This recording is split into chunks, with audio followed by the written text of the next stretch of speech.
This might have been a bad idea, but Elon posted some super Israel Zionist propaganda, and I responded, for being so smart, you're exceptionally bad at understanding this one issue. It's kind of weird. And I got a lot of likes on that post, and he responded, like, what am I missing? And so naturally, I wrote a freaking essay about it, and it took 40 minutes to get 11K to 2K ratio on that. So here's some of my concerns. And right at the start, let's just be clear. I'm not saying that all Jews are in on some Jewish evil conspiracy to run the world, okay?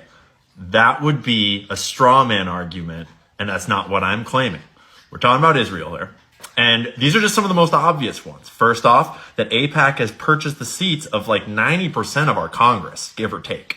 I made a whole thread with all my sources, and in this case, I used a video that I made myself where I cited a whole bunch of sources about AIPAC and about JFK trying to get them to register as a foreign agent the months before he got shot, and then they never registered. Secondly, that Israel's obviously the state sponsor of Jeffrey Epstein. He was an Israeli operation through and through, from his handler being Ehud Barak, the ex-prime minister of Israel, as well as the ex-head of Israeli military intelligence. His funding was from Les Wexner, one of the world's richest Zionist philanthropists, and he was accused openly by ex-Mossad assets of being Mossad. And that's not to mention his connection to Robert Maxwell, one of the most infamous Mossad spies ever. In that case, I used another one of my videos where I cited a whole bunch of evidence, and I'm just using them because they're fun ways to consume a lot of primary sources and evidence very quickly. But in most of these cases, I've made tons of different videos, and there's tons of evidence out there about all these claims. These are not complex claims. I mean, in this case, the most obvious and direct source is just To Read One Nation Under Blackmail by Whitney Webb. I'm on my third read-through right now. Next, that Israel is the only nation who has a de facto sanction, but it's actually secret and unsanctioned nuclear program. And that's a program that they stole from the United States. Look into the Apollo affair, NUMEC, the Dimona nuclear facility. One great source, if you like video, is this NUMEC documentary produced by Ryan Dawson. It's available for free on Rumble. It's an amazing resource that is super, super diligent. Tons of primary sources in here. Shout out to Ryan Dawson. And then that Jews, Muslims, and Christians live side by side in peace in Palestine before the Rothschilds purchased the country from Great Britain during World War I. See the Balfour Declaration. Literally begins with the words, "Dear Lord Rothschild." Like, how many families in this world have ever received a letter from the largest empire in the world, the British Empire, saying, "Dear family, we give you a country"? When you dig into what they did to get this country, it's not great. And then when you learn about the history of the founding of Israel and the paramilitary groups that fought to found Israel, Lehi, Irgun, and Haganah, look them up. Lehi and Irgun were declared terrorist organizations by Israel themselves after they were founded because the whole international community was so pissed. You can source that straight off Wikipedia, but you can dig way deeper on it if you want to. Worth digging into how Lehi actually wanted to be allied with the Nazis because they thought it would be a more effective way to get Jews into Palestine. These guys were like bombing British civilians to make the British want to leave, not just bombing Palestinian civilians, both of which are war crimes. And then the leaders and founders of these terrorist organizations went on to be the prime ministers of Israel on multiple occasions for the next 30 years. You start to dig into the history of the previous prime ministers of Israel, and there's some super dark, violent people that ran this country. And that Israel's a foreign nation halfway across the world that has no business receiving my tax dollars. Why are we sending them billions of dollars of our money while our country is burning and overrun by illegal immigration and all these other problems? Go ask Grok how many billions of dollars we've sent to Israel. That's my money. Why are my tax dollars going to this other country? I don't want, what? Israelis have free healthcare and free education and shit. And we have homeless people on the streets and no one can afford a fucking thing over here. What's going on?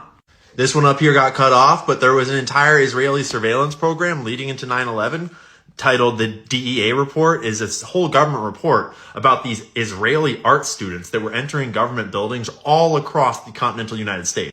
I linked to the entire DEA report as well as specific snippets. It's a massive report. I've read it through the whole thing. And it's hundreds of instances of Israeli spies posing as art students trying to access government buildings all across the United States, clearly conducting surveillance operations on U.S. soil in the years 2000 and 2001.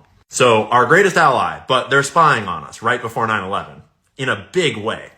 And then call it an anti-Semitic conspiracy theory all you want, but There are FBI documents clearly showing that there were fake Israeli moving companies all across the eastern seaboard leading into 9/11, and that members of these moving companies were out photographing themselves with the view of the attack on the trade centers the day before the attack, flicking lighters at the towers. And then the day of the attack, they were in position up to an hour before, witnessed by multiple people, up to an hour before the attacks, in position to take photos and film of the attack. Never got any answers. And that is all documented in official FBI reports that you can read yourself. I linked to the full FBI, all the documents, as well as to a 2.5-hour video of me breaking them down piece by piece. It's very clear when you read it that we never got any answers, but the investigation got squashed. The Israelis got deported. No answers whatsoever.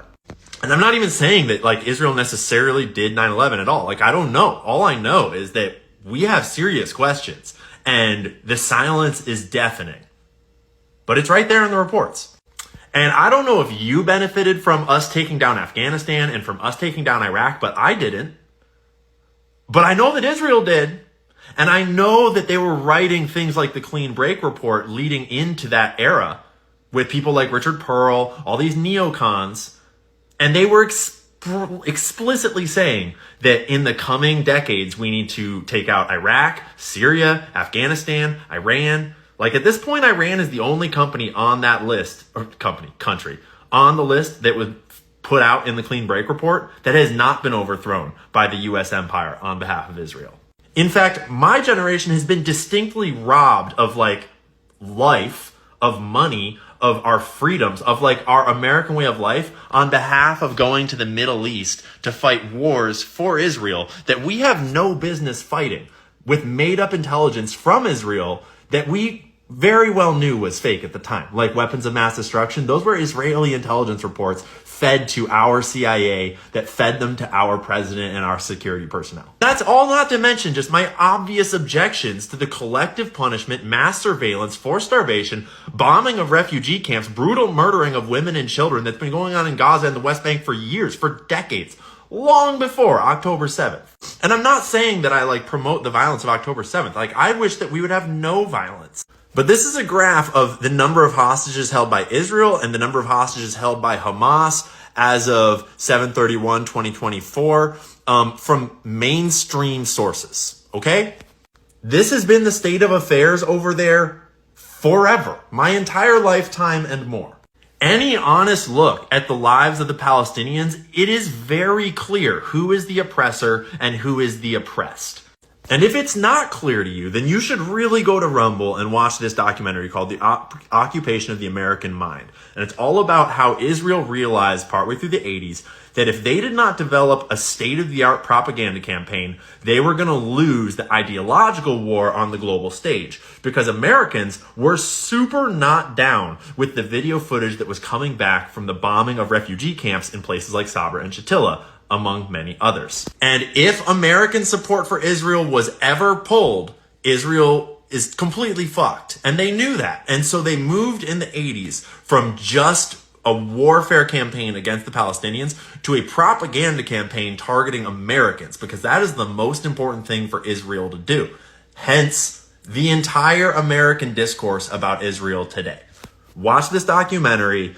It will clear it right up. And it is mostly Jewish people speaking in this documentary, okay? Let's be really clear here. This is not about the Jews. Most the dope Jewish people realize that Israel is the worst thing ever for like the Jewish faith, because it makes it like if you equate Israel with Judaism, that's fucked.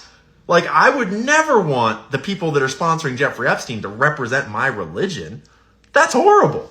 And criticizing the government of Israel has nothing to do with criticizing Judaism, okay? So, like, that's not what this is. This is a government that was founded through terrorism, funded by the mob, literally, and the Rothschilds, and has been stealing nuclear technology from the U.S., propagandizing the U.S., getting aid money from the U.S., and bombing civilians ever since. And yeah, like, they are also terrorized by their surrounding nations. I wonder why. But don't worry, it is all okay. It's all okay. It's all good. because they are God's chosen people after all.